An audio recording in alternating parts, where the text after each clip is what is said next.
see the High Commissioner also there, Mr. Kumaran. Yes. Namaskar, sir.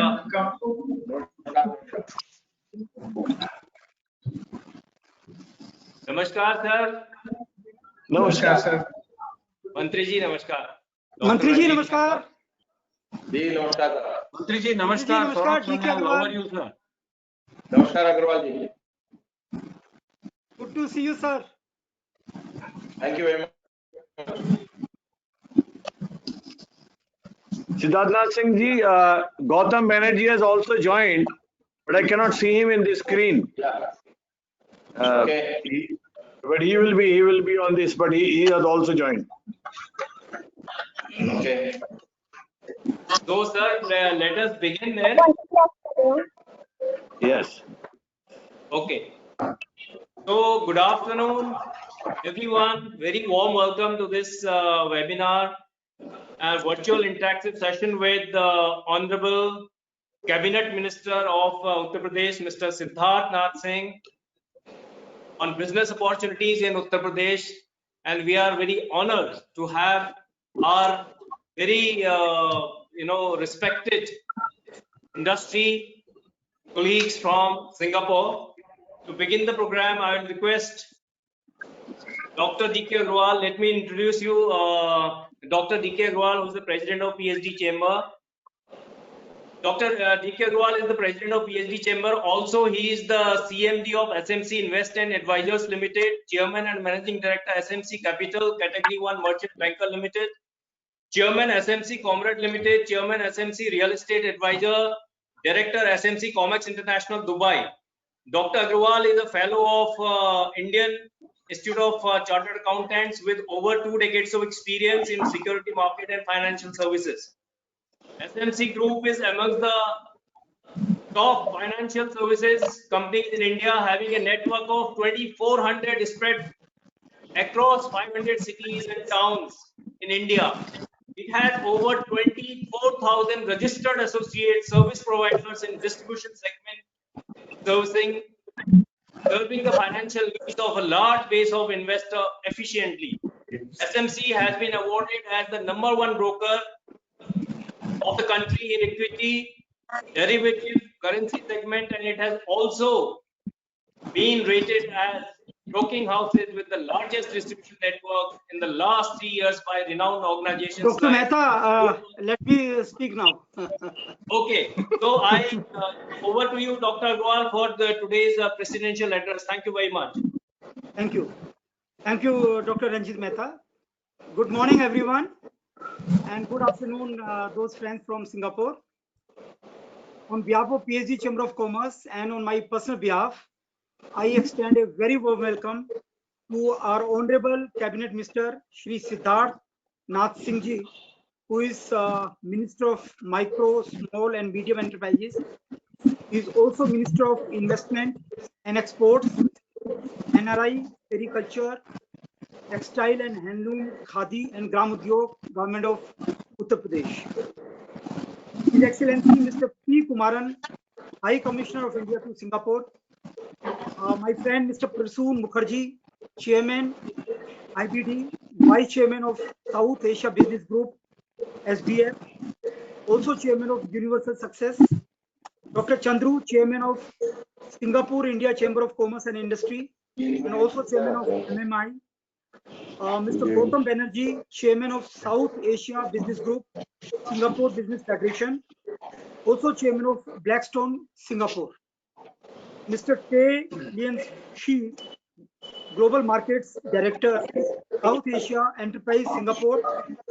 Mr. Chandra Mohan Rethnam, Vice Chairman, City and also partner, Raja and Ken, Singapore.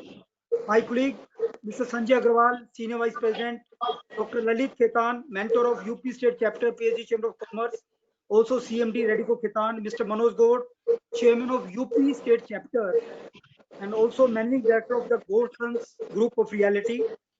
Mr. Mukesh Gupta, Chairman of our Media and Entertainment Committee, Mr. Ajay Pudha, Chairman of ASEAN Committee, Mr. Saurabh Sanyal, Secretary General, PhD Chamber of Commerce, Mr. Manish Khemka, Co-Chairman, UP Chapter, PhD Chamber, Mr. Gaurav Prakash, Co-Chairman, UP Chapter, Dr. Ranjit Mehta, Principal Director, PhD Chamber, Mr. Atul Srivastav, Resident Director, UP Chapter, senior officers from the state government, colleagues from the industry, friends from media, and distinguished participants. Again, a very warm welcome on behalf of PhD Chamber of Commerce. Well, today's webinar is very apt, very relevant, and considering the close ties between India and Singapore, which are very deep-rooted in terms of strong commercial, cultural, and people-to-people connect. And in 2015, when Modi, our Honorable Prime Minister, he visited Singapore, this relationship got elevated to strategic partnership when our Prime Minister as well as Prime Minister of Singapore, they both signed a joint strategic partnership declaration. So this became a big bond of relationship, and this relationship got converted into a strategic partnership. And I must tell that Singapore is one of the largest investor into the country. Most of the investments, they come through various funds which are incorporated out of Singapore. Since today's webinar is about investing opportunities in India, so first I would say, why India? Well, if I look at the recent clarion call made by our Honorable Prime Minister to become self-reliant, it clearly shows the intent of making India as the manufacturing hub of the world, strengthening the global supply chain, the local supply chain, and then once we are strong enough, then expanding it to the global arena and integrating our local supply chain with the global supply chain. I think that is the main intent. Not only that, various rules governing foreign direct investments, they have been eased, the limits have been relaxed, and in terms of ease of doing business, if you look at 5 years back, our ranking was 142. Now we rank 63 in the global ease of doing business rank. And the way Indian government is further doing a lot of work towards ease of doing business, we expect to be among the top 50 countries in terms of ease of doing business.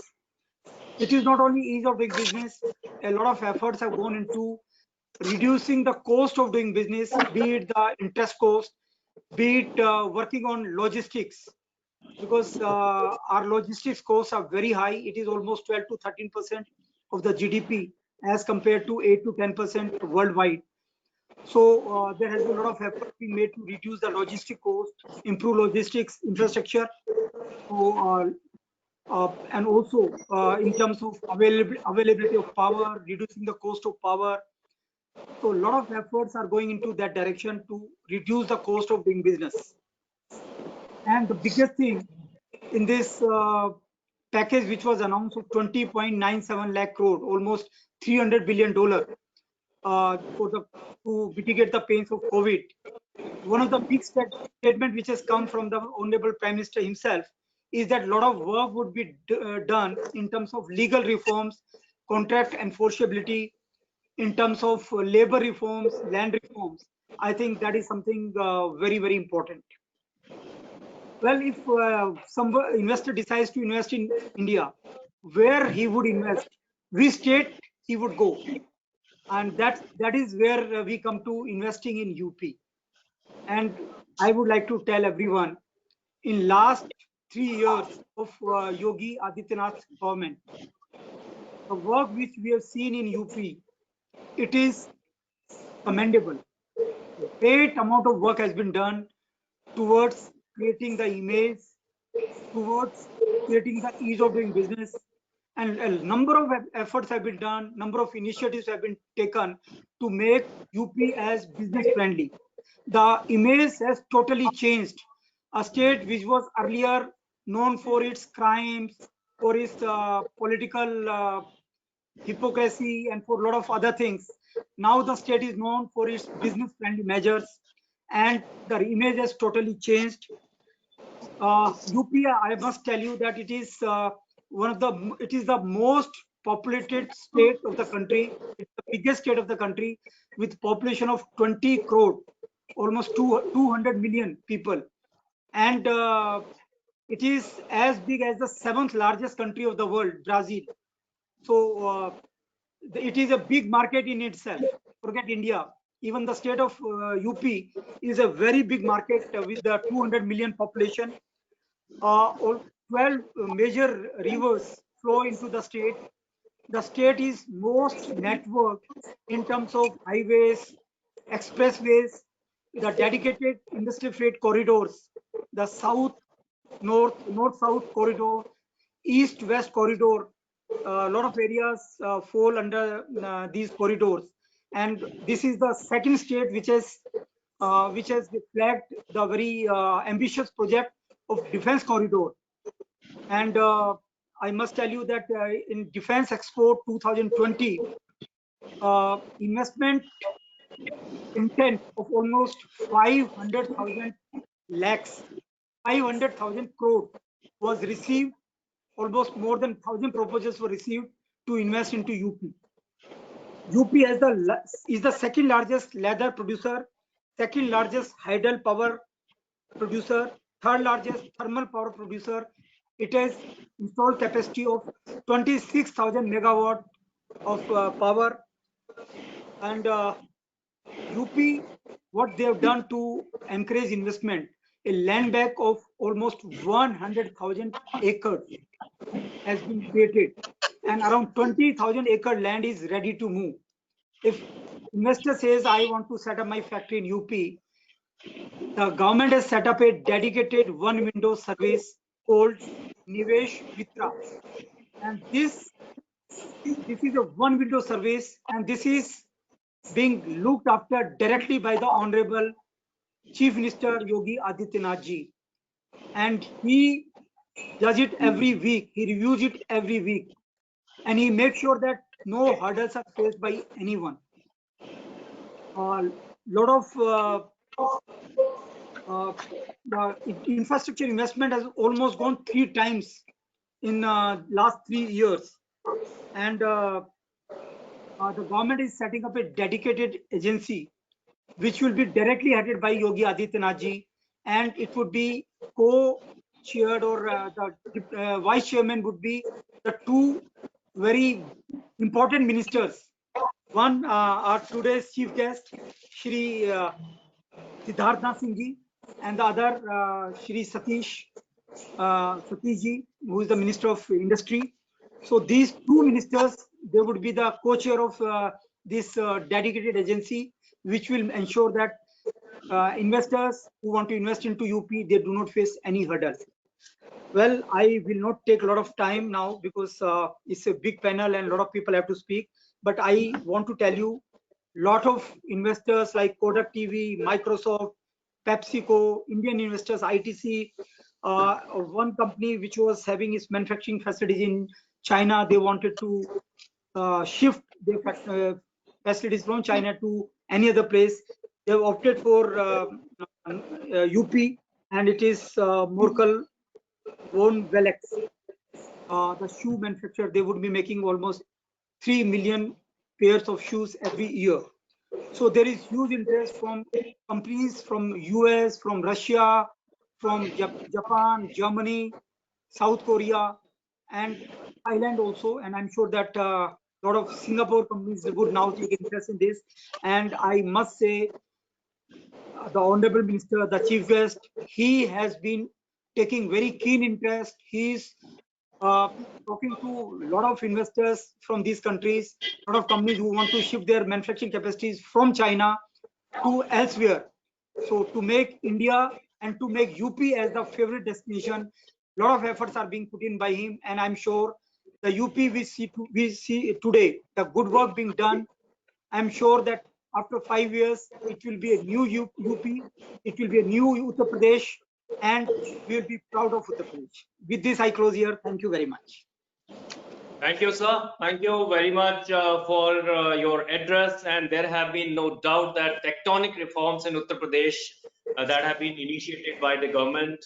It's amazing to see the state progressing. And now I would request Mr. Prasoon Mukherjee, Chairman IBD, Vice Chairman South Asia Business Group SBF, and Chairman of Universal Success for his introductory remarks for today's webinar. Over to you, Mr. Mukherjee. Thank you very much, Dr. Mehta. Thanks for introducing. I would first like to, from deep of my heart, I want to welcome Siddharth Nath Singh ji. My relationship with him is not as just as a businessman and a politician. I think we are friends, and he's son-in-law of my state. There are a lot of other things which are written here, but for the Singapore sake, I must also say he comes from a legendary family. He's grandson of our last Prime Minister, Lal Bahadur Shastri. So I'm very happy that we are doing our first webinar, and we have Siddharth Nath Singh ji today in the speaking as a keynote speaker. I'm also very happy that His Excellency Mr. P. Kumaran, who has just joined Singapore and has agreed to come on this, and we welcome him today into this program. And also this, the panel is full of our friends from the other side, and Mr. D.K. Agarwal is a great friend. Dr. Mehta is a good friend. Manoj I know for many years. So I think I've not met Mr. Dr. Kitan, but I think Sanjay Agarwal ji, I think PHDCCI is just a chamber of great friends. So I welcome all of you, and I can never forget our visit to Golden Temple. We need to do it again. Yes. On our from the Singapore side, I think we could not have had a better representation. We have Dr. Chandru. Dr. Chandru is the chairman of Singapore Indian Chamber of Commerce and Industries. It is the largest chamber for all the Indian business company. I think this is the chamber for all the Indian companies. He chairs it. He has chaired it for last 2 years. He has again come in this time and chairing for another 2 years. We have he is also on his personal capacity, he is chairman of a school company which has schools in over 14 countries, and he also as a philanthropist, he works continuously with Singapore government on philanthropy. We have Gotham Energy. Gotham Energy is chairman Blackstone. He is today he is in the capacity, he is attending as a capacity of chairman of the South Asia Business Group of Singapore Business Federation. Singapore Business Federation is the apex chamber of Singapore. Gotham, incidentally, in his professional life, is chairman Blackstone. He is also he is the board of director of GIC, Singtel, and Singapore Airlines, which are very large groups in Singapore. We also have Mr. Rajaratna Chandramohan Ratham. He is our colleague in Singapore Indian Chamber of Commerce. He is the vice chairman. He is also the chairman of the SME board. And he is partner of the largest law firm in Singapore called Raja and Tan. And we always think that this is the only profession which makes money in anywhere, anytime is the law firm. So, and we have with us today also Mr. Tay Liam Chew. Mr. Tay Liam Chew is the director. He is the global director in ADSG. He is based in New Delhi. He has 3 offices there, but he covers a large amount of global business of Enterprise Singapore. Enterprise Singapore is one of the biggest partners of International Business Division, and it is formed after collaborations of 2 large groups, CDB and IE. So Mr. Tay Liam Chew is also. So we have complete representation from Singapore, from His Excellency High Commissioner to the head of SICI, to the head of the South Asia Business Group of SBF, and vice chairman of SICI. So we are fully represented here, and obviously most importantly from the government side, Enterprise Singapore. So I think we really looking forward to, working with, we have a lot of expectations to work with the largest state of India, which incidentally is Uttar Pradesh. And as between us Indians, we always say, whosoever rules Uttar Pradesh rules India. This has happened for many years. I think with an exceptions of only Mr. Manmohan Singh and Narasimha Rao, we had always had including his grandfather, who was a member of parliament from the from Uttar Pradesh, and that's why we always had chief prime ministers who came from Uttar Pradesh. On the formal part, I would say, as most of us are aware by now, Singapore Indian Chamber of Commerce and Industry will soon officially launch the International Business Division to help small and medium-sized enterprises in Singapore expand into South Asian markets with a primary focus on India. Our aim at IBD is to support companies on their internationalization efforts through market outreach, business advisory services, and in-market facilitation programs. This pandemic has affected the entire business community, and Singapore, being a small nation and a trading hub, has not been spared too. It has been our endeavor to help the business community. Our immediate focus is to pay attention to the small and medium enterprises. We have been working closely with the SME community in Singapore and assist them with various initiatives like provide support to better understand the grants and financial aid available, continue to focus on internationalization, and take their business beyond Singapore's shores, especially into markets like India. We want the SMEs not to lose sight of the need to build the silence and lay the foundation for growth in the coming years. India's economy is huge and growing fast. It is the world's 7th largest economy in terms of gross domestic product and the world's fastest growing major economy, surpassing China in 2015 and 2018. Going forward, India's GDP growth is projected to remain robust with an average growth rate of 7.3% from 2016 to 2020. The government's business-friendly reforms have also paved the way with a harmonized goods and service tax regime for a unified market, cutting the red tape and easier access to credit. Rising incomes and a swelling middle class in India will result in a big shift in consumer spending and consumption patterns, presenting significant opportunities for your business. India's micro, small, and medium enterprises base is the largest in the world after China. The sector provides a wide range of services and is engaged in the manufacturing of over 6,000 products, ranging from traditional to high-tech items, given the government of India's Make in India push, along with the push to attract better FDI. The Indian MSME sector is poised for rapid growth and integration with major global value chains. As per the official estimates, there are about 63.5 million micro industries and 0.33 million small and about 5,000 medium enterprises in the country.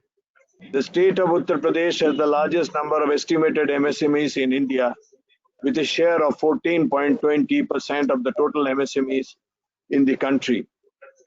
West Bengal comes as a close second with a share of 14%, followed by Tamil Nadu and Maharashtra at 8%. COVID-19 has proved that digitalization is going to play a key role going forward, especially for SMEs and MSMEs, who rely a great deal on trade and cross-border business. Through events like today, we aim to create awareness and collaborate with SMEs in Singapore to promote industrialization and attract investments in India. International Business Division, with support from Enterprise Singapore and Singapore Business Federation, will help Singapore-based businesses venturing overseas. SMEs form the backbone of any economy. Being a first-generation entrepreneur myself, I can appreciate firsthand the value of government support, access to markets, and the right partnerships. IBD is a transformational platform to the next generation of entrepreneurs and SMEs to expand their horizons. To conclude, we thank you for your participation today and looking forward to working with you all together and overcome the crisis. And on an informal note, I will really request Minister Siddharth Singh to give Singapore MSMEs enough opportunities in India. We can provide the capital and technology, and you can provide us the market. And I think with this, there could not be a better partnership. And with you there, and with the Chief Minister Yogi Adityanath ji there, I think with Singapore will contribute to Prime Minister's vision of Atmanirbhar Bharat. Thank you. Thank you, Mr. Mukherjee. Thank you for your very insightful speech and willingness to invest in the state of Uttar Pradesh. In fact, we are also joined along with the Honorable Minister, Mr. Navneet Sehgal, who is the Additional Chief Secretary Industries, and also Mr. KV Raju, Economic Advisor to the Chief Minister, and also Mr. Amit Singh, who is the Special Secretary to the Chief Minister. So this is just for the information. And now, ladies and gentlemen, I would like to invite Mr. Manoj Gaur, who is the chairman of our UP chapter, and Mr. Manoj Gaur is the CMD of one of the top developers of Uttar Pradesh, it's Gaur Sons. So we are very pleased to have Mr. Manoj Gaur as our chairman of our UP chapter. So over to you, Mr. Gaur. Thank you, Dr. Ranjit. And first of all, I would like to welcome Honorable Siddharth Singh ji, Honorable Minister for Micro, Small and Medium Enterprises, Investment and Export, NRI, Textile and Handloom, Khadi and Gram Udyog, Government of Uttar Pradesh. And I would also like to welcome His Excellency P. Kumaram, High Commissioner of India to Singapore, Mr. Prasun Mukherjee, Dr. Chandru, Mr. Gotham Energy, Mr. Tay Lin Chu, Mr. Chandra Mohan, Ratnam, our own President, Dr. D.K. Agarwal, Senior Vice President Sanjay Agarwal, Dr. Lalit Kitan, CMD, Radico Kitan, and our mentor of UP chapter, Mr. Mukesh Gupta, the Chairman, Media Committee and Entertainment Committee, Mr. Ajay Poddar, Chairman, Asian Committee, and Saurabh Sanyal, Secretary General, PhD, Manish Khemka and Gaurav, my co-chair from UP, Dr. Ranjit Mehta, and Atul Srivastav, and all the senior officers from the state, colleagues from the industry and friends and media, and distinguished delegates present here. It is indeed our absolute honor to have Shri Siddharth Singh ji. I personally admire him.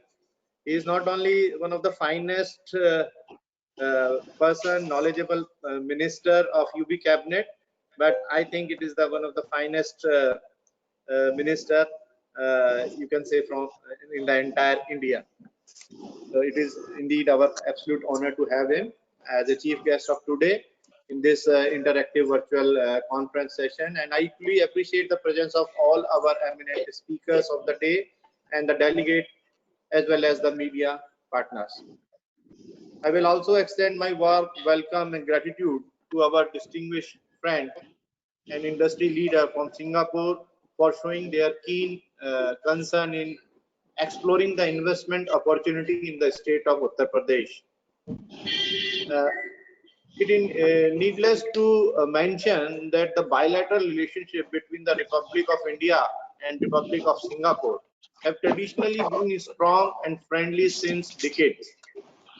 With the two nations enjoying extensive cultural and commercial relations, India and Singapore have also signed a comprehensive economic cooperation agreement (CECA) and strategic relationship agreement in order to increase trade, investment, economic cooperation, and extended bilateral cooperation on maritime security, training forces, joint naval exercises, developing military technology, and fighting terrorism too. This interactive webinar session shall explore and encourage more trade and business opportunity between the two nations and shall also strengthen the business relation, creating a win-win situation amongst them. Uttar Pradesh is considered as the heartland of the country. The state offers lots of investment opportunity in the business across the globe. These opportunities are ready to unfold for a judicial decision on investing the business acumen of the industrialists worldwide with large span of fertile land and vast network of rivers brimming with the natural resources. Uttar Pradesh is one of the most active states, economically well-developed agro-based commerce, a frontline producer of sugar and advanced food process industry with a huge potential. World famous traditional industries such as handicraft, carpet manufacturing, metal artifacts, sands and leather goods, with makeup of a huge chunk of handicraft export from India to emerging economic power. Under the able leadership of our young and dynamic Honorable Chief Minister Shri Yogi Adityanath ji, the state is constantly striving to encourage and attract investors and to promote business opportunity in the state, spearhead with a robust investor and industry-friendly policy framework, which club with the active involvement of industrial and business bodies. The produce and process are being simplified. All the process and procedures to investment is so simplified in the Uttar Pradesh, and you can find it is one of the best in the country, and further rationalized by so many policies, so that the entrepreneurs are guaranteed the best service, support and facility right from the inspection of the implementation of the project and becoming functional. I am keenly looking ahead to the proceeding that come out of today's meaningful webinar with all the leading industry experts deliberating their views and perspective. I wish this webinar a great success. Once again, I welcome all participants of this webinar. Thank you. Thank you, Mr. Kaur, for sharing your experiences, because you have been doing business in Uttar Pradesh for a very long time, and you have shared your experiences, how it had changed in last 3 years with the Yogi ji's government and Honorable Minister here. So thank you very much. And now we invite Dr. Chandru, who is the Chairman of Singapore India Chamber of Commerce and Industry Singapore, and also Chairman of MMI. Over to you, Dr. Chandru. Please welcome. Thank you, Dr. Ranjit, for your kind words and introduction. Your Excellencies, distinguished guests, ladies and gentlemen, it is indeed a great pleasure to be here this afternoon, joining various accomplished business and industry leaders from India and Singapore. A warm welcome to this interactive session organized by the International Business Division, IBD in short. Now, this is a newly formed division of the Singapore Indian Chamber of Commerce and Industry. Although SICCI has already held several webinars presenting various topics on helping businesses, I'm honored to be part of this first webinar officially organized by IBD. As a part of its initiatives and in coordination with Singapore Business Federation, IBD has organized this business investment opportunities in Uttar Pradesh today. Indeed, we are very honored to have with us the Honorable Cabinet Minister of Micro, Small and Medium Enterprises and Exports Promotion, Mr. Siddharth Nath Singh, the High Commissioner of India to Singapore, Mr. Kumaran,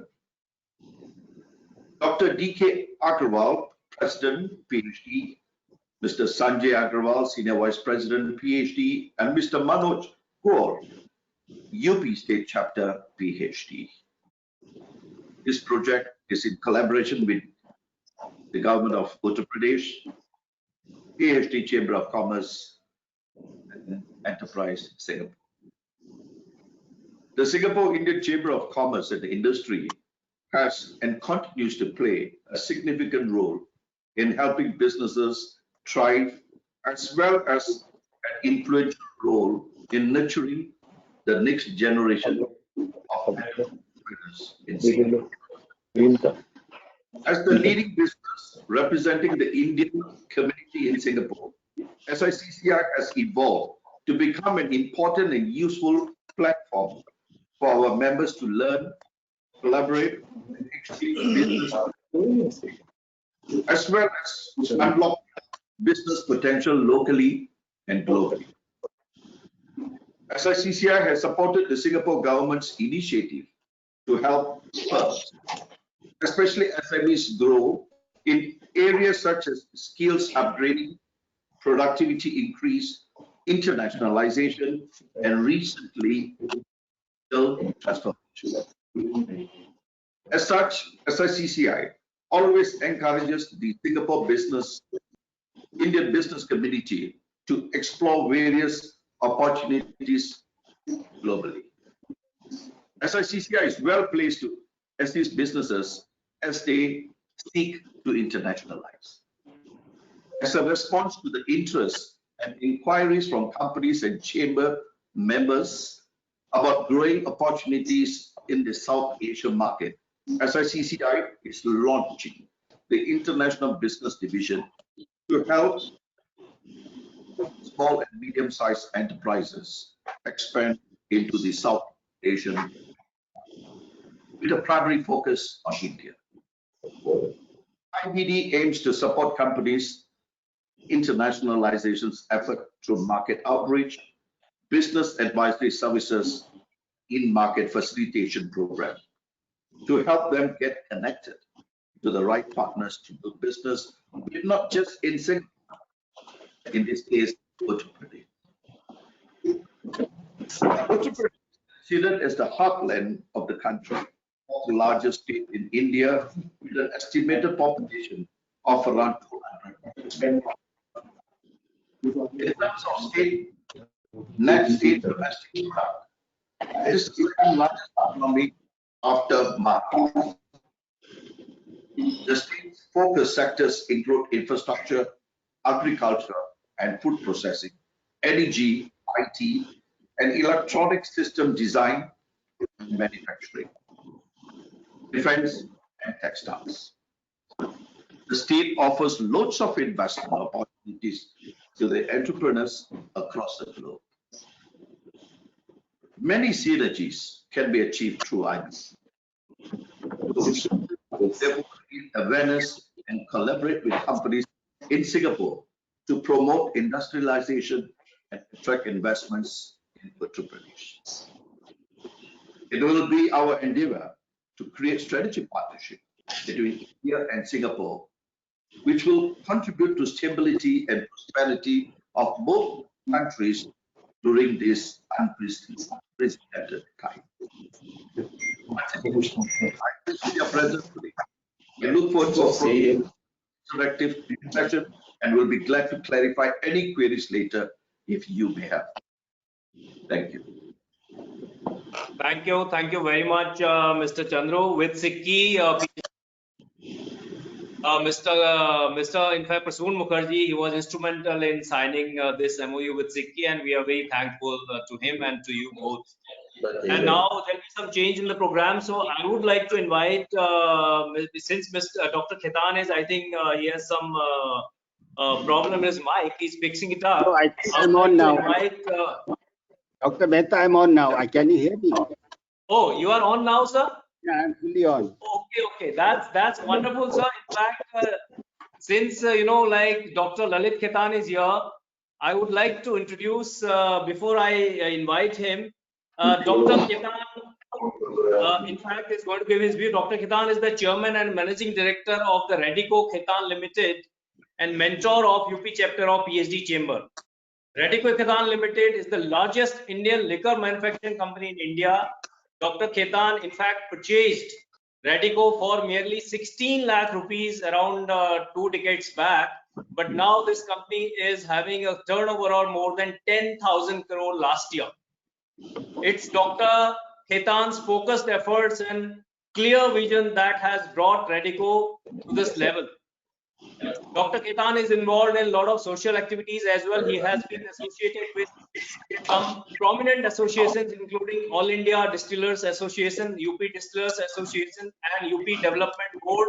With Shri Yogi Adityanath ji, Radico has also entered the luxury liquor market few years back when they launched their first luxury liquor brand, Rampur Indian Single Malt, which is today among the top 5 whiskies in the world.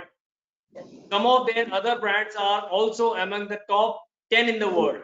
Their millennial brand, Magic Moments Vodka, which is 11th largest in the world, Contessa Rum is the 9th largest in the world, and Old Admiral Brandy is also #1 in the world. Now, ladies and gentlemen, it's my pleasure to present to you Dr. Lalit Kitan for his address, who is also the mentor of our UP chapter. Over to you, Dr. Kitan. Thank you very much, Dr. Mehta. I don't know, you have spoken so much about me, what I deserve, what I don't. Because anything which succeeds requires a joint effort, not only by an individual, by an organization, by an institution, and even by the Uttar Pradesh government, because I'm a product of Uttar Pradesh. I'm a product who started in Uttar Pradesh. And there are so many other examples, much bigger than me, who started from nowhere in Uttar Pradesh and has become today not only one of the largest in India, but even their name is known worldwide for their capability. But anyway, sir, thank you very much for introducing me. A very good afternoon to each and every one of you present here. Honorable Sri Siddharthnath Singh Ji, our Honorable Cabinet Minister, Micro, Small and Medium Enterprise, Investment and Exports, NRI, Sericulture, Textile and Handloom, Khadi and Gramodyog, Government of Uttar Pradesh. With so many departments under him, we can always know that we have the best person in the whole of the cabinet today to be with us. His Excellency Mr. P. Kumaran, High Commissioner of India into Singapore, Mr. Prasoon Mukherjee, Chairman, International Business Division, SICCI, Dr. D.K. Agarwal, President, PhD, Mr. Sanjay Agarwal, Senior Vice President, PhD, Mr. Manoj Gaur, Chairman, UP State Chapter, PhD, members from Singapore, SICCI, leaders of PhD Chamber, eminent speakers, distinguished dignitaries, senior government officials, friends from media, ladies and gentlemen. I'm very thankful to each and every one of you to be present here today. And I am privileged to particularly welcome our chief guest, Sri Siddharthnath Singh Ji, to this interactive webinar session. And I would like to also welcome all our eminent speakers of the day, all the delegates and the media partners and distinguished guests. As spoken by many other speakers before me, you know that Singapore is the largest Asian investor in India and the 8th largest globally for India. First of all, I will take the privilege of complimenting our Honorable Prime Minister Sri Narendra Modi ji, who has empowered not only the business people, but who has empowered India as a whole for the last 6 years. And he has changed the course of our country, the history of our country, and also he has changed the way we do business in India. With things like Make in India, Atmanirbhar Bharat, Vocal for Local, and even the Ayodhya Mandir, which has been inaugurated just. We also have the privilege of having a chief minister like Yogi Adityanath ji, who has also changed the face of Uttar Pradesh. Things like Nivesh Mudra, total transparency in the system, government coming forward for problems, ease of doing business, and he has again transformed in favor of Uttar Pradesh as the favored destination for industry. He has also planned, Nathji, that the growth of industry will be 12% per annum and also doubling the export in the next 5 years. And as we know, Yogi Adityanath ji had said that he would bring Uttar Pradesh to an economy of $1 trillion.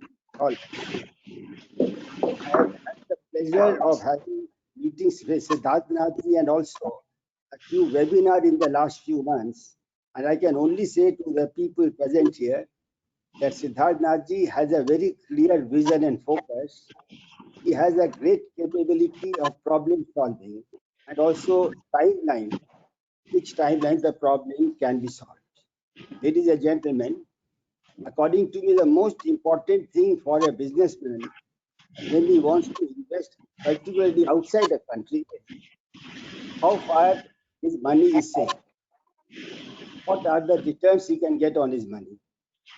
What is the growth opportunities? How good is the market and what are the opportunities in the market? And above all, confidence in the government and government policy.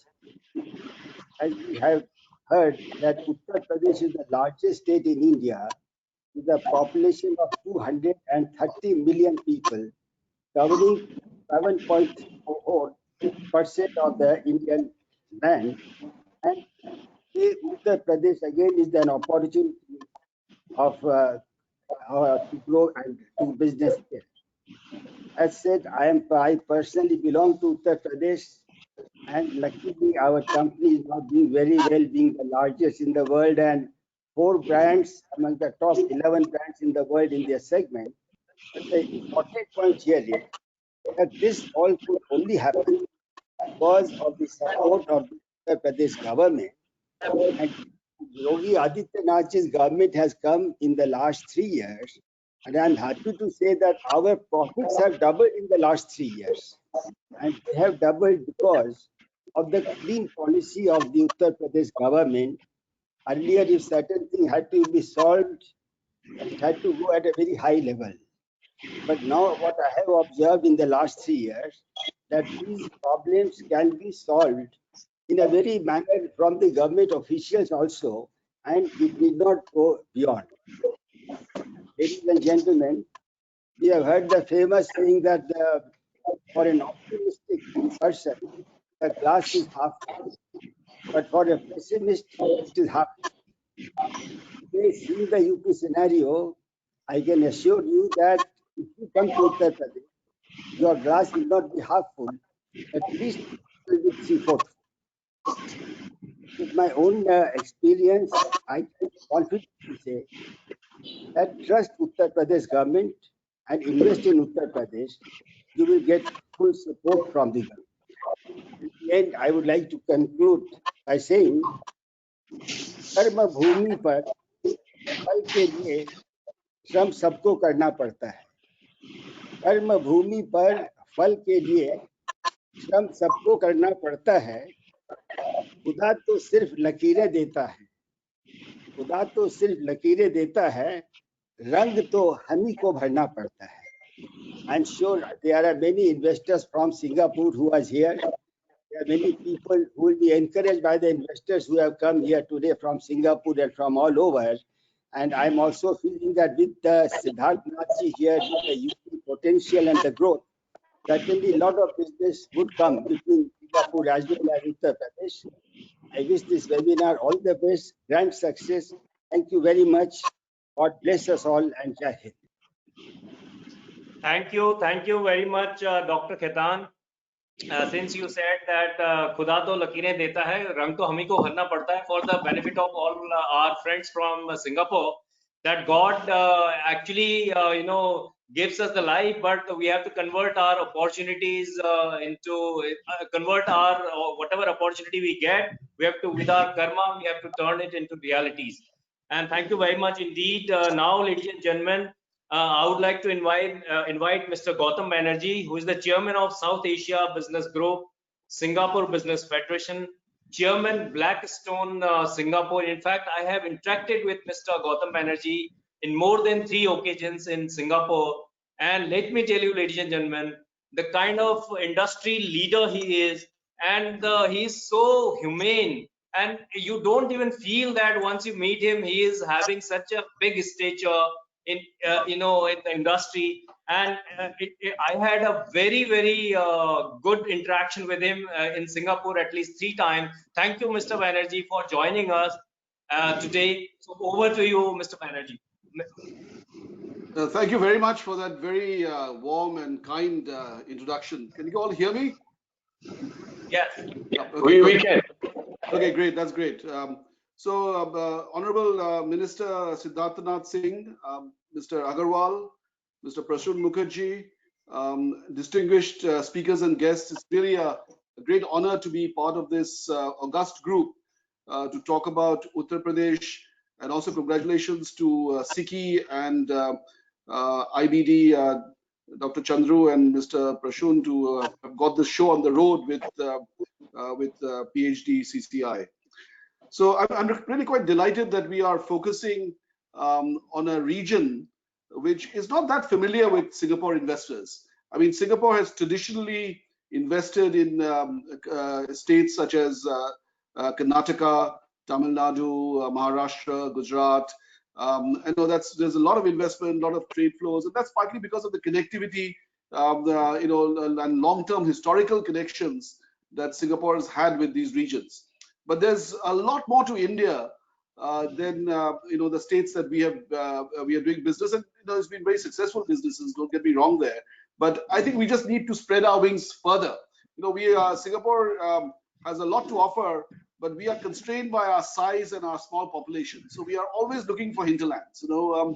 And I think we've talked about Uttar Pradesh being India's most populous state. Prashun said, to govern India, you must be in charge of Uttar Pradesh. That's quite an amazing statement, but it's a very true statement. But I don't know how many of us realize that the population of Uttar Pradesh is larger than the population of Brazil. That just puts it in perspective. Brazil is one of the largest emerging countries in the world, and the population of Uttar Pradesh is larger than the population of Brazil. So I think that just shows you how significant a place Uttar Pradesh is. It's also in a part of the world and part of India which is has a lot of diversity and a lot to offer. So it is a part of the National Capital Region, for example. I mean, you go into Delhi and without realizing you could be in Noida, which is in Uttar Pradesh. And that whole National Capital Region is one of the most prosperous parts of India. I remember a statistic sometime back that there are more motor vehicles in Delhi and the National Capital Region than the whole of India put together. I mean, that's an amazing statistic,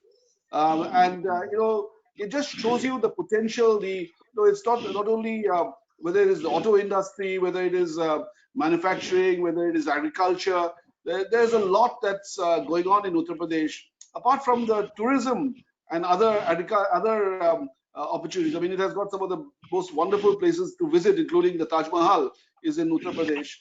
So I'm very pleased that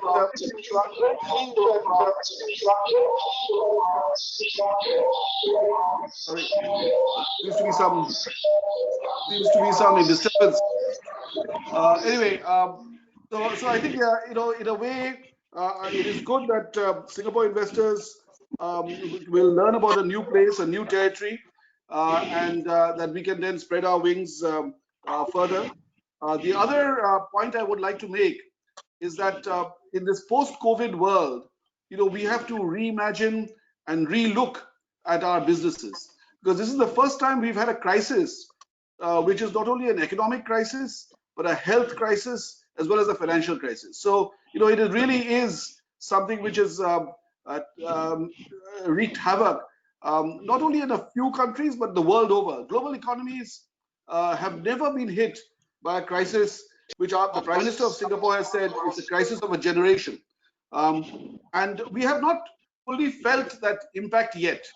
It's partly because the world stock markets are still very buoyant, and people have not felt the full impact of the COVID crisis will come as people lose jobs. And that, I think, is going to be the biggest challenge everywhere. The fact that millions and millions, I mean, we are talking about, particularly in places like India and China, over 150 million people will be looking for jobs and opportunities. Here, even in a tiny place like Singapore, because we are such an open economy, our travel industry, our tourism industry, our retail industry have been badly impacted. And I think here there are some good opportunities for Singapore and India to work together. I think in Singapore we have invested a lot in making sure that every citizen reaches his or her peak. So not only universities and tertiary education, but skills training to enable people to work across different industries. So we have got great technical colleges and vocational institutes, and I think some of we are already present in India. We've got I know in Udaipur we have a school for skilling individuals to go into the catering and restaurant and hospitality businesses. We can do very many areas where we can do partnerships. With the government, with companies in Uttar Pradesh, where we can set up technical colleges, vocational institutes, because India has a huge demographic dividend. It has the largest number of young people of any major and global economy. But this is a dividend, but it can also come and bite you, because if you don't train these individuals and skill them, they will not have jobs, and then you will have social problems and other issues. So I think this is where Singapore and India again could do a collaboration. And I think Uttar Pradesh being such a populous state, I think there is certainly an opportunity for both countries to benefit from it, as is trade, investment, and some things come easily to mind. Singapore has become a very important fintech center. In fact, Prime Minister Modi was here a couple of years ago and actually spoke at the fintech conference. And I think for fintech, we need a lot of IT personnel, IT engineers, software individuals, and for that we don't have enough. We don't have enough place. We are actually maxed out in Singapore, both in terms of space and in terms of people. So we may have some of the kind of people in IT companies, the leaders maybe are based in Singapore, but the whole kind of machinery may well have to be in places like India, Philippines, China, and so on. So I think this is again a place of opportunity. So I'm very pleased to be here to make new friends and revive old friendships, and to see how Singapore can benefit and also play a part in UP's development and UP's growth and prosperity. I think it's a place we have all probably been to without having realized we were in UP. Many of us have been, as I said, whenever you go to Delhi, you go to visit somebody in Noida, you are in UP. You've been to Agra, you've been to other places. So now we need to see and take UP seriously as a business partner. So I wish everyone a very fruitful afternoon. Unfortunately, we can't do these sort of events in person, but also I'd like to end by welcoming our new High Commissioner from India, Mr. Kumaran. Again, I have to see you virtually rather than in real life, but I hope in time to come we can meet shortly. And again, to all my Singapore friends who I can see here, have a good afternoon, and thank you again for inviting me to speak. Thank you, Mr. Banerjee, for taking that first step. I would only add that a journey of 1,000 miles starts with a single step. I think that today the Singapore has taken the first step towards investing in Uttar Pradesh, and this will go a long way. Thank you very much indeed for your deep insight on it. Now, ladies and gentlemen, I would like to invite Mr. Tay Lian, Global Market Director, South Asia Enterprise, Singapore, for his address. Thank you, Dr. Lalit. Hope you all can hear me clearly. Yes. Okay, thanks. Honorable Cabinet Minister, Mr. Siddharth Nath Singh, Excellency, Mr. P. Kumaran, High Commissioner of India to Singapore, distinguished guests, ladies and gentlemen, a very good afternoon to all of you. I'm Tay Lian Chiu, Kelly, as what you've seen on the screen. That is the name of my colleague who signed me in. I'm from Enterprise Singapore, or ESG in short, and I look after these South Asia operations. I have some slides to share, but I'm not sure whether you will be able to come through. Just hold on.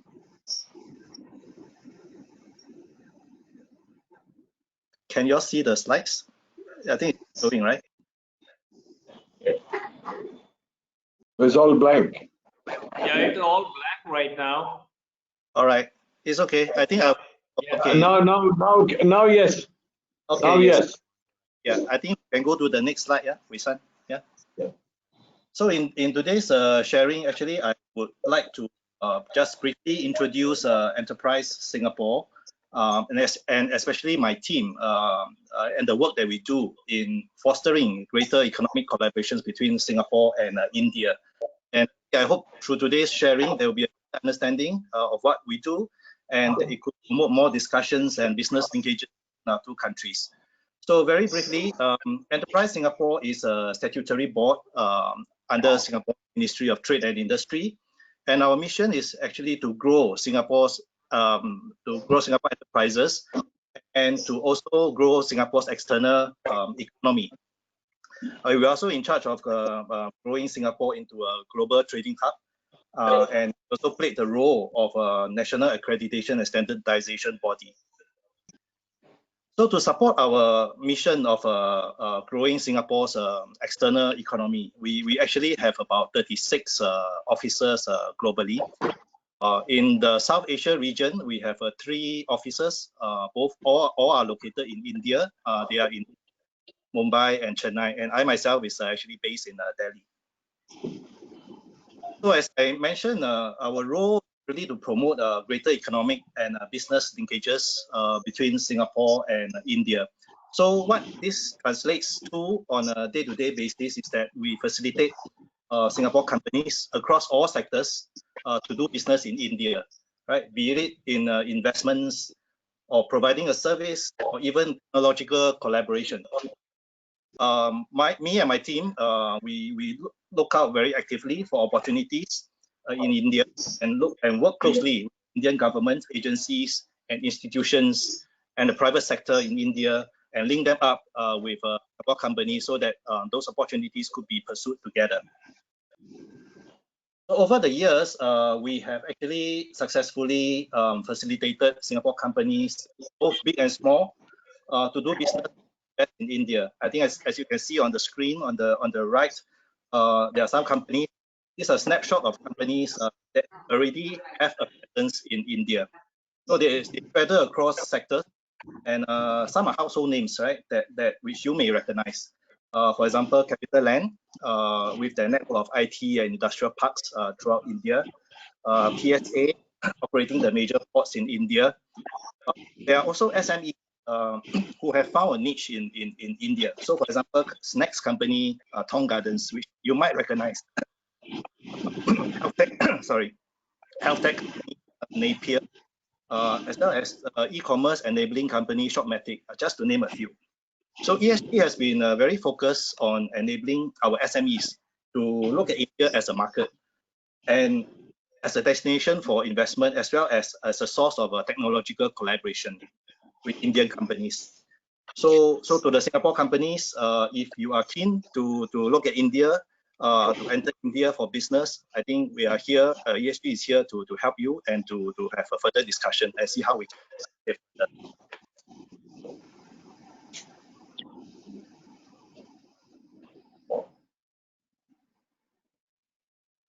So yeah, we collaborate very closely with government agencies in India, such as Invest India, as you can see in this screen.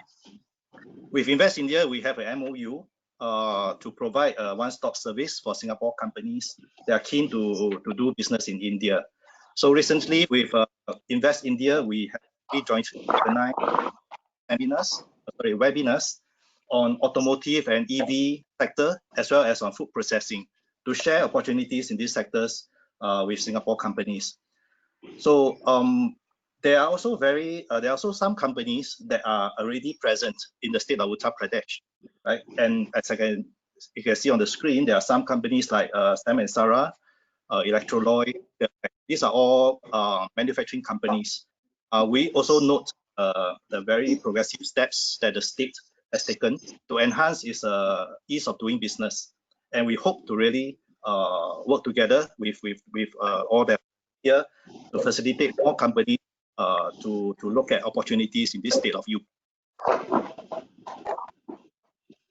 Okay, ESG, we also actively encourage entrepreneurship and the development of startups and tech SMEs, right?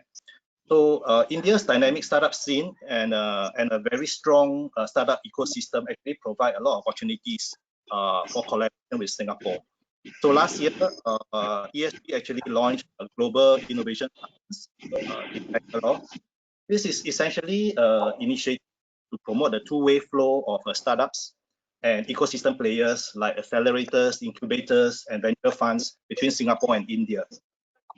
So through this initiative, several virtual missions have actually planned where Singapore startups will be exposed to the rich startup ecosystem in India, who can actually help refine their solutions to assess the market in India and also perhaps to assess funding.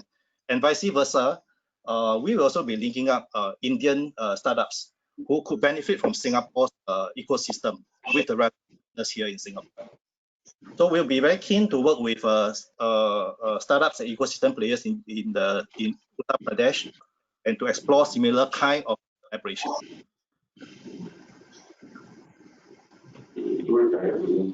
This just shows some events that may be coming up. I think we can skip this. Okay. Yeah, I think lastly, I just want to bring to your attention a key event that Enterprise Singapore will be organizing towards the end of this year. I think it's around November. It is called the Singapore Week of Innovation and Technology, or SWITCH for short. It's the largest startup innovation and technology festival in Asia. So this year's event, because of the situation now, will be held virtually, right? But nevertheless, we are expecting to see global technology community converging virtually to discuss the latest developments, insights on emerging technologies. Also noteworthy is that within Switch, there is a startup pitching competition, which we call Slingshot, where startups pitch their ideas to a panel of judges. Winners will actually receive funding to pilot some of these ideas. So I would like to encourage a startup from Uttar Pradesh, India in general, as well as from Singapore, to actively participate in this competition. Right? So this is a snapshot of what ESG does, how ESG can help you in this journey into doing business with India and the state of Uttar Pradesh. Thank you. Thank you, Mr. Talian, for your detailed presentation. And now, since you are already in touch with Invest India, you have been encouraging your people to invest in India. So now, after the Honorable Minister speaks, I think you'll be very keen to invest in Uttar Pradesh as well. Now, ladies and gentlemen, we have Mr. Chandra Mohan Ratnam, Chairman, SME Board, SICI, and Partner, Raja and Tain, Singapore, for his views today's webinar. Over to you.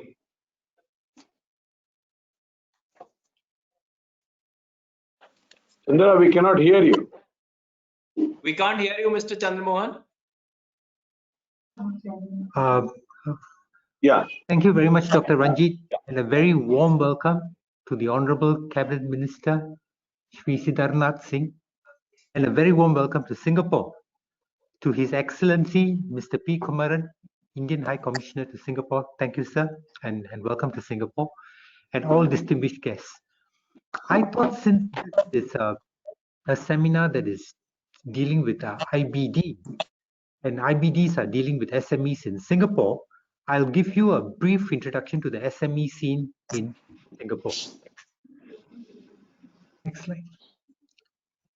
The SMEs in Singapore. Next slide, please.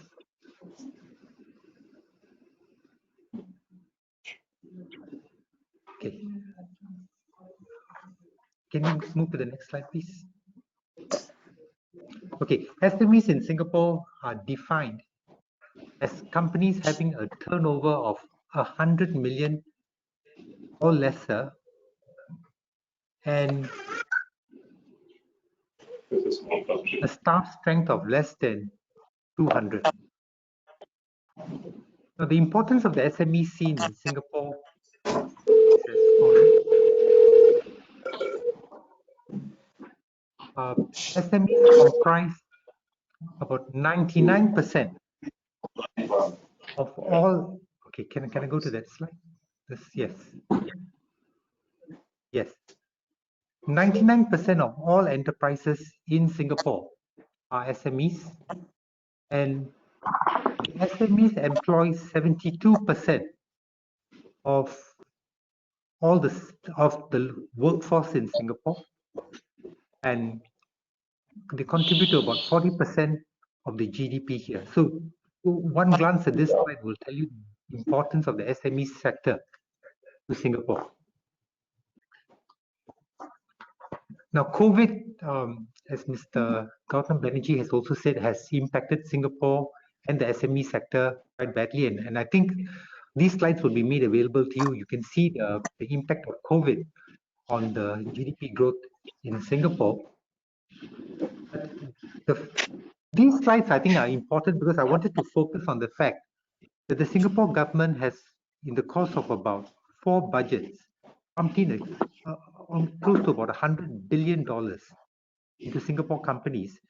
And in particular, I wanted to look at this slide on the right-hand side. You will see that one of the key focus of the Singapore government is to prepare Singapore companies, and in particular, the SMEs, for growth.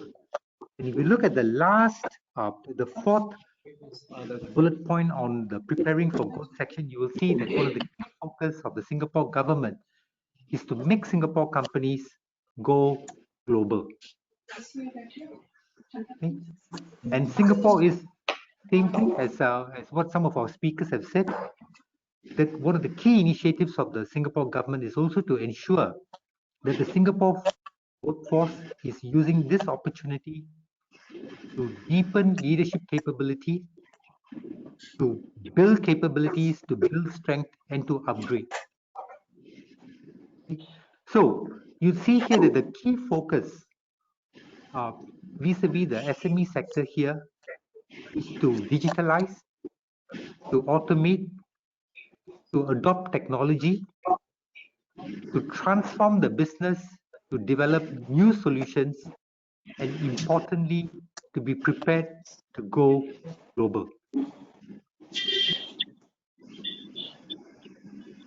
And you will see that that is the focus of the Singapore enterprise landscape. You see, we start with the micro enterprise and the various government initiatives to help them, the small, medium, and the larger enterprises. Now, so I think in conclusion, and I know that I was given 5 minutes, but I want to just conclude by saying that really at the end of the day, as what was said, Uttar Pradesh is a new market. As Mr. Banerjee said, it's an important market, it's a huge market, something that Singapore has not, and Singapore companies may not have had looked at. The key focus of IBD and Mr. Prasoon would be to, one, identify and focus on the various sectors that companies in Uttar Pradesh and India generally, and Singapore can look at, to understand the capabilities of these companies on both fronts, to facilitate the introduction of these companies, and finally, to get them to work together to create partnerships, and for these companies to become regional and to become international players. I am confident that with the leadership of people on both sides, that IBD will be a tremendous success, and Singapore companies, and in particular the Singapore SMEs, will find huge potential and growth in the Indian market. Thank you so much. Thank you very much, Mr. Chandramohan. There is no doubt that the future world economies will be driven by the SMEs all over the world, and Singapore is one of them. And thank you indeed. Now, ladies and gentlemen, I have a pleasure of introducing, though he doesn't require any introduction, His Excellency Mr. P. Kumaran. We are very thankful to you, sir, because you just joined Singapore as a High Commissioner, and before this he was Indian Ambassador of Qatar, and you have made it possible to join here. And we really are very happy to listen to you, and we look forward to your address for today's webinar. Over to you, Your Excellency. Thank you very much, Dr. Mehta. Honorable Cabinet Minister Shri Siddharth Singh Ji, Minister for Micro, Small and Medium Enterprises, Investment and Export, NRIs, Agriculture, Textiles and Handlooms, Khadi and Gramodyog, Government of Uttar Pradesh. Mr. Prasun Mukherjee,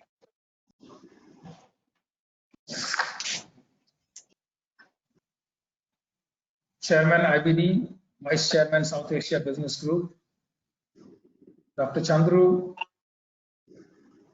Mohan Ratnam, Mr. Stay, other distinguished participants in today's meeting, virtual meeting on business investment opportunities in Uttar Pradesh.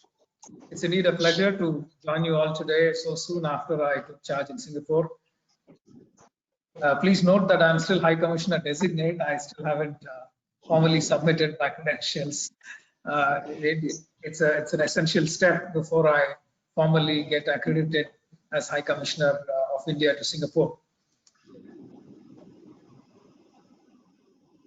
This program is actually my second engagement with the business community. Just a short while ago, I had the opportunity to talk to the Singapore country session of the Indo-ASEAN Oceanic Business Summit. As you all know, Singapore is close to India, not just in terms of distance, but by also the history rooted in strong commercial, cultural and people-to-people links which stretch across many centuries. When India opened up to the world and adopted its Look East policy, Singapore, as a natural partner and a bridge between India and ASEAN, opened up many opportunities for India. Political relations between us are among the warmest and closest, and there are no contests or claims, nor are there any doubts that complicate the relationship.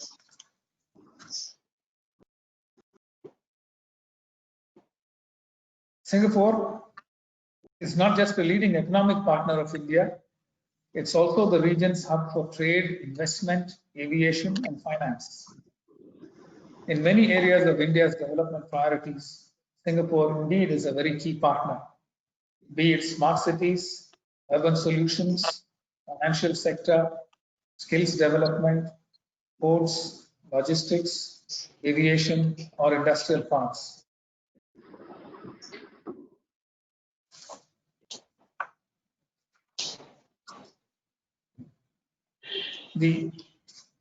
Before the COVID-19 crisis struck us, we had nearly 250 flights in each direction every week, connecting Singapore with 16 Indian cities. This gives a broad idea of the kind of connectivity that exists between India and Singapore. India is also the third largest source of tourists into Singapore and its fastest growing tourist market. Our IT companies are helping Singapore stay smart and competitive. It is not a coincidence that Singapore is India's largest trading partner in ASEAN. It is the leading source of foreign direct investment, among the largest sources of external commercial borrowings and foreign portfolio investment. Bilateral trade expanded after the conclusion of the India-Singapore CECA from about $6 billion in 2004-05 to nearly $28 billion in 2018-19. In 2019-20, bilateral trade was about $24 billion. Although there has been a decline due to the disruptions caused by the COVID-19 crisis, I have no doubt that trade will bounce back with greater vigor in the coming years. Singapore is also a leading investor in India, both over the long term and in recent years. In 2018-19, FDI flows from Singapore into India amounted to over $16 billion out of the total FDI receipts in India of about $44 billion. In 2019-20 alone, the total inflow of FDI was over $14 billion. Overall, for the last 20 years, Singapore accounts for about $97 billion of investments into India, accounting for 21% of total investment flows into India. More than 80% listed offshore bonds by Indian issuers are listed on the Singapore Stock Exchange. Singapore is also a popular destination for issue of rupee-denominated masala bonds. Singapore-based investors have assets under management worth scores of billions of dollars. In terms of recent examples, Temasek invested $400 billion in the National Infrastructure Investment Fund of India in 2018, following the announcement made during the visit of the Prime Minister of India to Singapore in 2018. GIC2 has made investments in infrastructure, telecom, and power sectors. A number of Singapore companies are present in India, especially in real estate development, urban planning and solutions, housing and water utilities, office space, power, and green energy. India and Singapore are thus contributing significantly to each other's prosperity. India offers strategic economic depth to Singapore given the complementarities in our economies. Our partnership has the potential to help both sides stay ahead of the curve in the coming years. Cooperation in the areas of technology, innovation, fintech, and startups have grown, and I feel these are the areas in which India-Singapore relations are bound to grow significantly in the future. The sectors which have the greatest potential are fintech, cybersecurity, artificial intelligence and blockchain, healthcare and medical technology, agri-tech, satellite and communication technology, and a number of other emerging areas. We have a India-Singapore entrepreneurship bridge, Inspreneur, through which we try to connect the startup ecosystems of the two sides. We also have the cooperation between Business Sans Border, in which India is actively participating in the pilot phase through the app-based business hub conceived by the Monetary Authority of Singapore and the Infocom Media Development Authority for connecting the trade platforms for SMEs on both sides. Perhaps no other economy in the world offers as much opportunities for the future as an India-Singapore partner would offer. In terms of opportunities available in Singapore, in Uttar Pradesh, a simple glance at the profile, the economic profile of Uttar Pradesh can give an easy idea of the kind of opportunities that exist. Uttar Pradesh is the third largest economy in India, accounting for about 8% of the size of the Indian economy. It's the fourth largest state in terms of size. It's the most populous state. Mr. Gotham Energy referred to it, a population of 200 million, comparable to the size of Brazil in population. It has the largest skilled workforce. In recent years, the industrial environment in Uttar Pradesh has vastly improved and has become conducive to new investments. 57% of the eastern dedicated freight corridor, 15% of the Delhi-Mumbai industrial corridor passes through the state of Uttar Pradesh. Among the World Bank CMI top 5 manufacturing destinations in India, Uttar Pradesh figures. Uttar Pradesh in recent years has accounted for the highest employment generation in India through a network of MSMEs. I'm sure a lot of these would find mention in the presentation of the Honorable Cabinet Minister, Shri Siddharth Nath Singh. I don't want to overlap on the points that the Honorable Minister is going to refer to in his talking points. We recently had very interesting examples where companies shifting out of other markets due to rising wages and also disruptions in supply chains caused by the COVID-19 crisis have opened up opportunities in Uttar Pradesh. A number of global firms are looking now at India. About 200 US companies are said to be looking at opportunities in India. A recent example of a company that moved from China to India was a footwear manufacturer called Paul Belts. Set up a factory in UP to take advantage of the large cattle population there and the fact that UP is a big leather industry hub. A number of new incentive schemes, both by the Government of India and by the Government of Uttar Pradesh, are opening up new opportunities for companies to look at UP as a promising investment destination. Invest India also is trying to facilitate investments in many states, including the state of Uttar Pradesh. India, with its large market, huge human resources pool, and interesting prospects for sustained long-term growth, clearly offers a very, very important partnership for Singapore in the coming years. And I'm sure Uttar Pradesh is a key spoke in the hub that India aspires to be. So once again, thank you all very much for the opportunity to talk to you.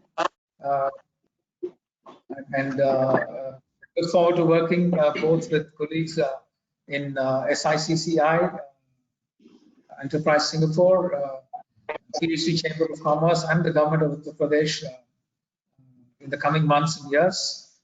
And looking forward to getting something done, which is a win-win for both India and Singapore. Thank you very much. Thank you, Your Excellency, for your very comprehensive address. Now, ladies and gentlemen, it is my pleasure and honor to invite the Honorable Minister. You all know about him. He doesn't need any introduction, but only one thing I'll say, which is not written here. He's also the chairman of joint group between UP government and Niti Aayog. So it is so, Honorable Minister, we welcome you for your address, which the industry is really looking forward to. Over to you, sir. Thank you very much. I hope I'm audible. Yes, sir. All right. Well, I won't go into the lengthy address of taking all names. So I'll say on the Indian side and the Singapore side. So thank you very much, all of you, for giving me this opportunity. And I'm very happy that our His Excellency, Mr. Kumaran, is also there, who's recently joined, but he's a designate. But it shows the dedication that the Indian government has of building roads and building, business relationship with India and Singapore. And I'm also equally happy that many of you did say that UP has also come on the business canvas of Singapore. So, well, that's a start, but it won't be the end. And in order to move forward in last 3 years, I won't go into a very lengthy things that we have done, but a number of reforms we have brought in. We have brought in a number of policies for industries and investment backed by sectoral policies. Now, investment certainly is not the easiest thing to happen in the current times, but I think the norms which were existing, the normals won't be there, which will be changed due to COVID-19, and therefore we all need to address how to move forward to bring business. And certainly there is a geopolitical disturbance which has happened globally. And due to the geopolitical disturbance, opportunities are also coming up in various sectors. And that's, I think that's what we all need to take advantage of. We can't really say that the normals which were there before COVID-19 would still exist. And in that process, UP government, under the leadership of our Chief Minister, we have revisited, I would say, what all we need to bring as changes in our policies. And certainly we do hold certain advantages. As far as the labor cost is concerned, UP still stands out within all the states as the lowest.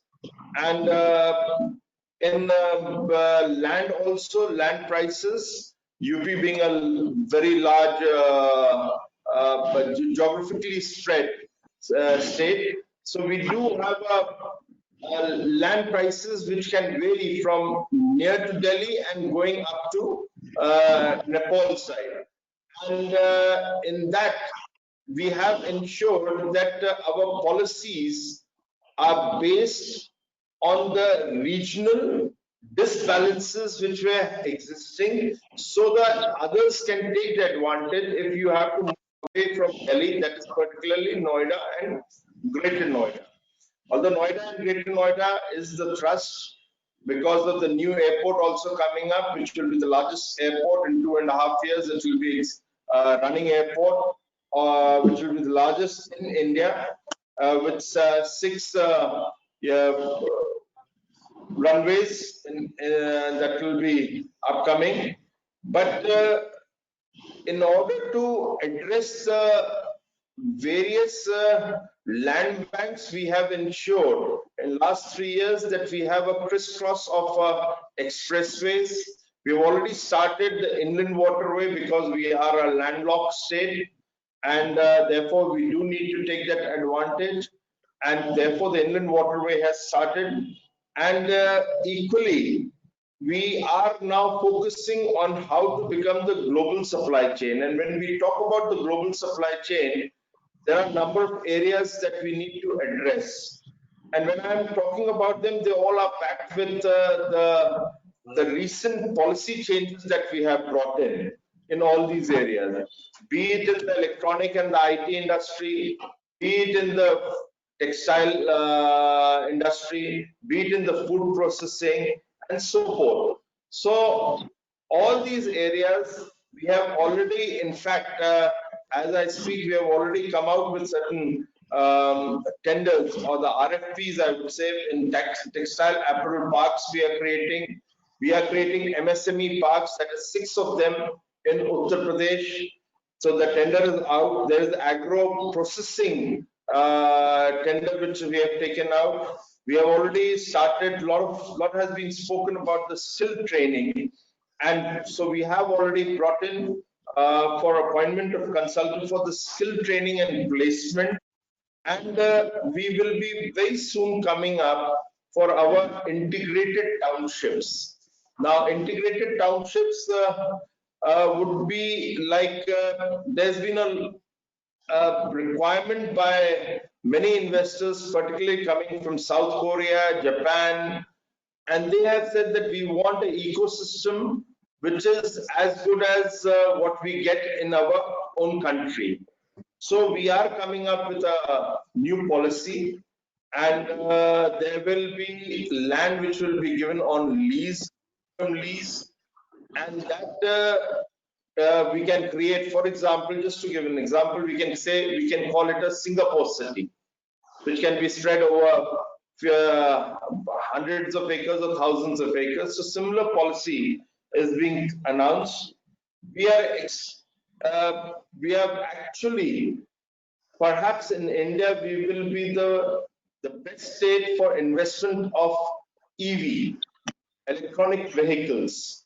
The policy that we have already introduced in the EV sector, that is a great investment to be brought in from Singapore, because I know Singapore is high on technology, particularly when it comes to EV, electronics, ITs, all these industries. And I do feel that food processing will be another great area because we have, from Japan, we have received a lot of proposals for aqua farming. We have received for, solar parks. So all these things are there. I presume that Singapore would be equally interested to have investments coming in or expanding their SMEs in these sectors. Now, tourism is something which I would like to focus here. We have a bull circuit. Now that starts from Varanasi, it goes up to Bihar, but we have brought in a new international airport, that is Kushinagar. So that is one area in tourism which I feel can be promoted between between Uttar Pradesh and Singapore. And one particular of my own interest, which I would love to promote as a minister in Uttar Pradesh, is creating near Delhi. That is where the new airport is coming. Already a well-established industrial townships are there. That is Noida and Greater Noida is a financial hub in near to Delhi. We do have financial hub which is in Mumbai, but there is a great opportunity to be created between the twin city of Noida and Greater Noida. So this will be of a great interest. If we can promote together, please do let us know. Similarly, as one of the speakers did mention, that the dedicated freight corridor, 66% goes through Uttar Pradesh. And I said that we have created inland waterway. With our expressways, with our dedicated freight corridor, with our inland waterways, we do need to create excellent dry ports in Uttar Pradesh. Already that is happening, but we would be very happy if some kind of a collaboration can be brought in to develop dry ports in Uttar Pradesh. So this could be another business area. Lot of things, lot of has been mentioned in the startups, and certainly startups could be a good collaboration between Singapore and Uttar Pradesh. We are already promoting it as per our policy.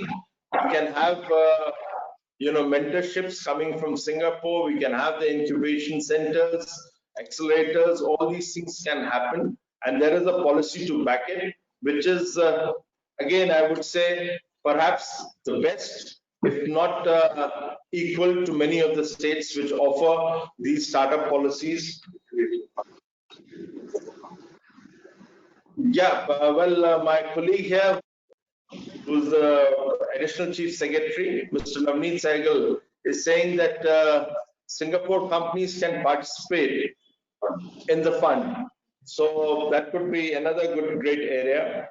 And well, we are coming up with another policy. Hopefully that should be out very soon.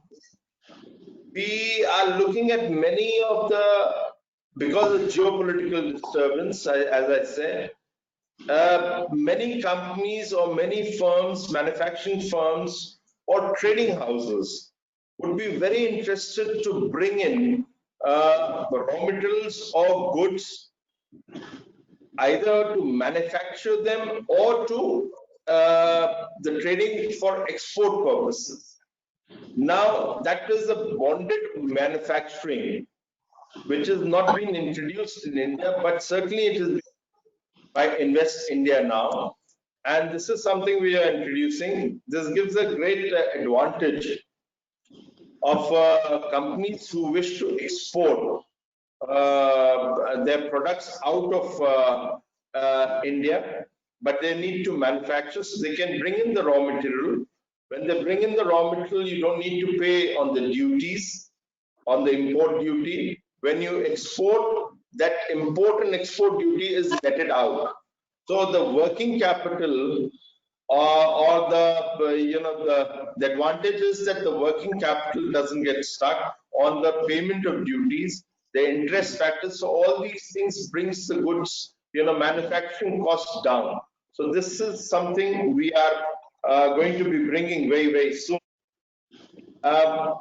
Similarly, I would be very happy to immediately have some sort of a collaboration, either through Singapore Indian Chambers of Commerce or enterprises of Singapore, to set up a joint venture or a joint working group between UP MSMEs or UP SMEs with Singapore SMEs. Now, we are 14.2% of our GDP contribution come up through our MSMEs, unlike 40%, which is very, very high in Singapore. Now, our MSMEs, we do need technology and innovations. And that technology and innovation can help us to become a global supply chain. It can help your SMEs to become global by investing into India, to Uttar Pradesh SMEs. So that joint working group can address that, and we can then take it forward.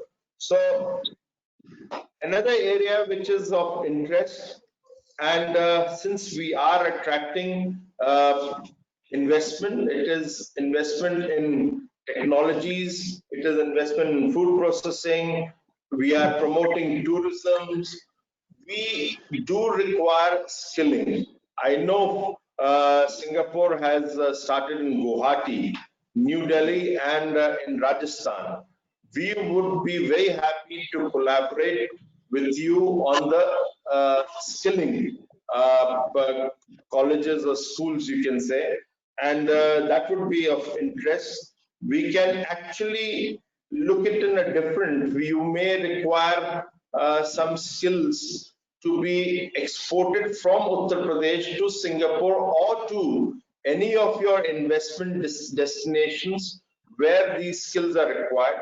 They can be trained and UP can export. So we can work on that in that area also. Yeah, we have actually, I did mention. So my colleague, who's our economic advisor, who's actually the backbone with me, he's the one who's pushing the economic agenda, and we have come up with our skill training and placement tender, RFP. So that could be, some of your companies are interested, you can obviously look into these tenders. So there are many areas of interest, as I have mentioned. Infrastructure development is taking place in Uttar Pradesh in a very fast manner. We had started developing our smart cities. I'm sure because of COVID-19 there will be some smart cities will be a focus area. In a few months' time, again, we will be rolling back. So smart cities can be another great area, because Singapore has urban development planners, which can help Uttar Pradesh also to develop, decongest our cities, create more industrial parks. So that's a vast goal, and I think that's one area which we need to look into it jointly. So I will be very keen, or look into a long collaboration between Singapore and Uttar Pradesh in urban development, industrial development, decongesting, creating the best of the STP, sewage treatment plants. So all these are areas where Uttar Pradesh would be very happy to collaborate with Singapore. I think Broadly, I've tried to cover. One last area which Singapore technologies had come in a big way in the defense sector. Now, Uttar Pradesh has the government of India has opened up two corridors, which are the defense corridors. One is down south in Tamil Nadu, the other is in UP, Uttar Pradesh, but UP has the larger defense corridor. Already land has been purchased in our defense corridors. We have 6 nodes. We would be very interested in Singapore defense company, aerospace companies to look in of investing in our defense corridor. So that is one area which can be promoted jointly. We recently held our DEF Expo, which was perhaps considered as the best DEF Expo ever held in India. So this could be another area. We have some case studies which I will definitely be sharing. And since His Excellency is also here, we'll be sending it to him also, where the case study shows how fast the UP has and move forward. So that always encourages the investors. Any investment in Uttar Pradesh is protected by our government. So it is very important the investors feel safe. That I can assure you, we are there. We have already created companies who are investing with us as single point desk, I would say. We'll be happy to create a similar desk with Singapore so that we can take things forward and you don't need to, or your investor doesn't need to go and to various ministries. With a senior person of a rank of a principal secretary or additional chief secretary would be in charge. So we are very happy to open a desk. I'll be happy to start an SME collaboration. So there are many areas since it's a first interaction, but you can always write to me. With me is I'll be sharing Mr. KV Raju email also, and also our Mr. Navneet Sahgal, who's not in the screen, but he's sitting here very much, and so that you can write to any one of us, and we'll be taking things forward, and you will get prompt replies from our side. So thank you very much for giving us this opportunity, and once again, lovely to see my old friend from Calcutta, Mr. Prasun Mukherjee.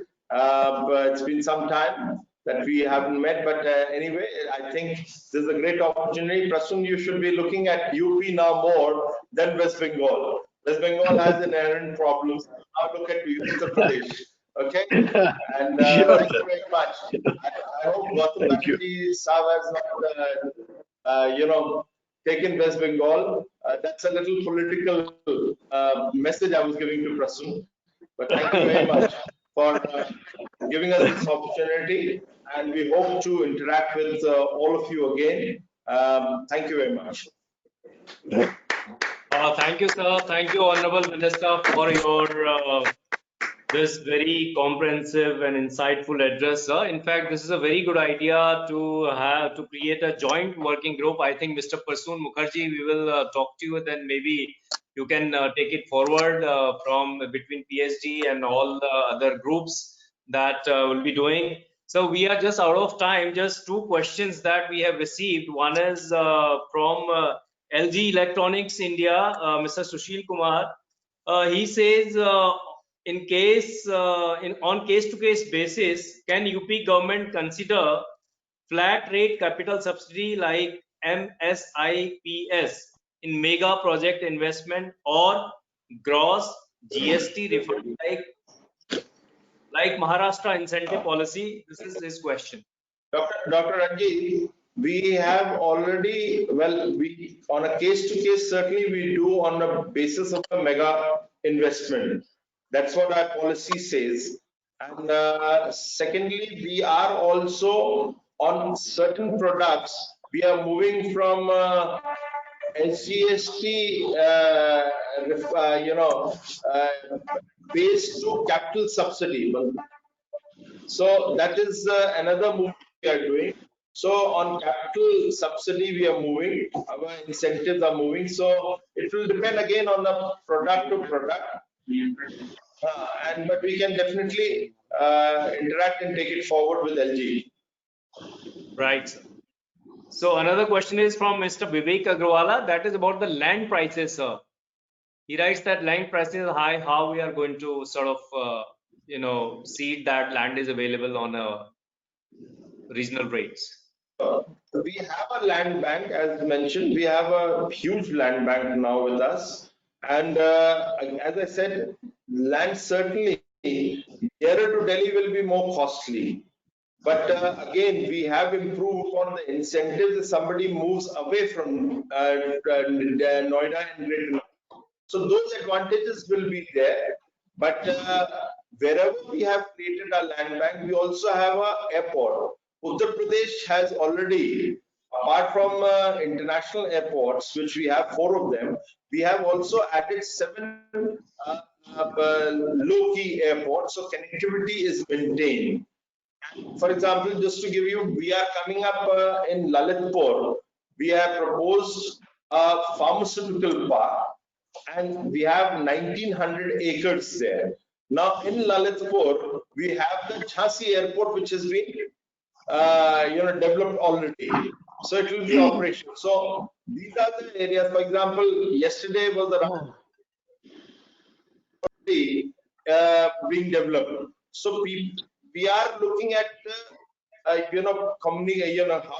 does one communicate with various cities, or the distances are covered by either expressways or through airports or through dedicated trade routes. So all those things have been addressed by Uttar Pradesh in last 3 years.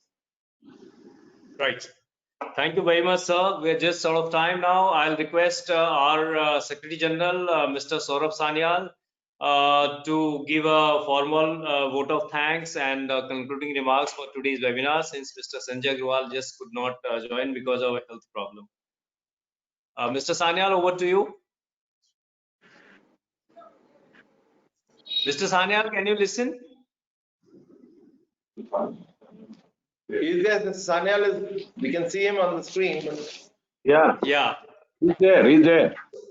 So, yeah. So, but anyway, sir, this interaction, developed while interacting and exchanging pleasantries with our friend, Mr. Prasoon Mukherjee. And it has been a wonderful interaction now. I think, Mr. Sanyal, can you hear us? Sanil जी बोलिए ना, आपका number आ गया है. Mr. Sanyal? He is there. So over to you for today's concluding remarks. Good afternoon to everybody. Am I audible? Yes, yes. Yeah, you are audible. Yes, please. Am I audible, Dr. Ranjit? Yeah, Yes, Dr. yes, yes. Sanyal, At you the are audible. outset, good afternoon, everybody. I would like to express our deep gratitude to Shri from the entire PhD family fraternity. Our special thanks to our chief guest, Shri Siddhant Nath Singh Ji, Honorable Cabinet Minister, Micro, Small and Medium Enterprises, Investment and Export, NRI, Sericulture, Textile, Handloom, Khadi, Gramodyog, Government of Uttar Pradesh, for this interactive session. Thank you so much, sir, for sparing your valuable time and coming here. I also would like to place our sincere gratitude and thanks to His Excellency, Mr. P. Kumaran, the High Commissioner of India to Singapore, for his gracious presence. Thank you, sir, for giving your valuable remarks and sending a message to the UP government that Singaporeans are ready to come and invest in India, and especially in Uttar Pradesh. The kind of policies which the Honorable Minister has stated today, I think they are one of the best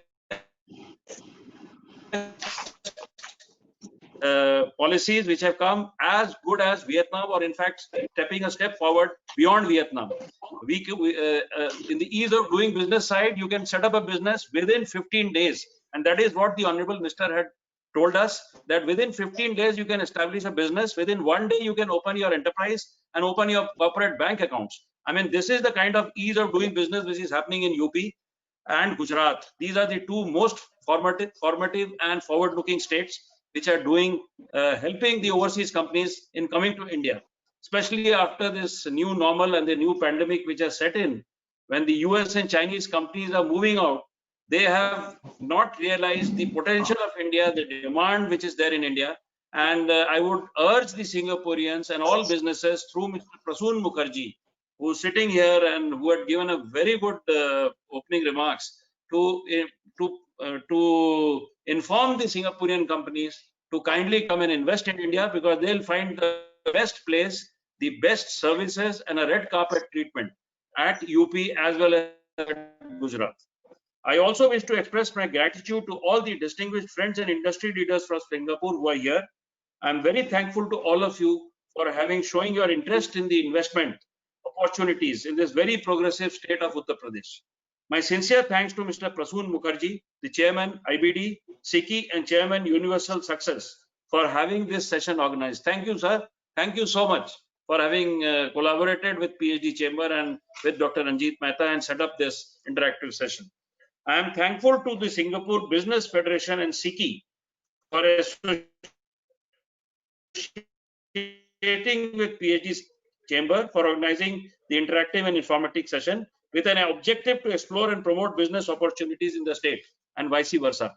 I'm also very grateful to our members, Gorsons India and Radico Khaitan Limited, for supporting this conference. I'm very thankful to the President, PhD, Dr. D.K. Agarwal, for setting the tone and tenor of this interactive session, and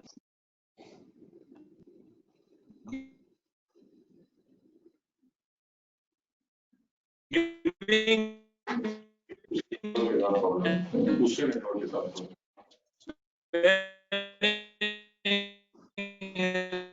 valuable time and giving such a elaborative and inspirational talk on the business opportunities. Let me tell you, sir, let me inform you, sir, the way things have transformed in the new normal, in the pandemic, in the last 4 months, is nobody's business. I mean, you can really see the proactive attitude of the government of India under the mammoth Honorable PM Shri Manmohan Singh ji and all union ministers, including state chief ministers and state ministers, who are coming 10 steps forward to help and to set up overseas businesses in our country. I would like to request Minister Shri Siddharth Nath Singh that there are some issues which needs to be tackled. I was speaking to our Korean friends who are very, very agreeable to come and invest in Uttar Pradesh, and you had an interactive session with Mr. E.D. Park. Am I audible? Am I audible? Yes. Yeah. I'll just take 2 minutes more. So, to set up certain things which need really deliberations at the UP government level. So one of them was the availability of land. I think the Koreans are looking for a big chunk of land so that they can set up their complex here, like for the Japanese park, which is already existing in Haryana. So that is where the issue is getting stuck, sir. So I would humbly request the Honorable Minister to look into this aspect as to how Mr. E.D. Park, the President Kocham had already submitted a letter to you. The President, I will get back to you on that, sir, on a separate note. Yeah, please. Yeah. And then there are very minor issues where this thing is getting stuck. So I would humbly request you a one-on-one meeting again with the Koreans in whichever day and whichever time you suggest, so that these issues are ironed out, and then the progress, the scope where our investment center has already been established by Dr. Ranjit Mehta. That center can take up this mission of getting the Korean companies to Uttar Pradesh, especially to Noida and to areas where you feel where you have the clusters, MSME clusters existing. They can come there and take up all the projects which you had already mentioned in your talk, sir. With these words, I once again thank you, sir. You can call me. Yeah, I'm always available. Yes, sir. I'll call up, sir. I'll call up. Discussion, not Korea discussion today.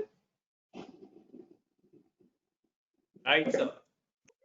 And Right, please sir. send whatever you have said on the land. We'll definitely, it's available. We'll give. Today, let us restrict to only Singaporean. Yes. So I think Mr. Sanyal is not audible. So I thank everyone, Honorable Minister, under your dynamic leadership and under the dynamic leadership of our Prime Minister Shri Narendra Modi ji, this country is going to forge ahead. Thank you very much for everyone to join here, and thank you all our Singaporean friends who have joined here. Thank you very much. Thank you very much. मंत्री जी बहुत बहुत धन्यवाद आपका. धन्यवाद. Thank you, Excellency. Thank you, sir. Thank you, Mantri. Thank you very much. Okay, Prasanth ji.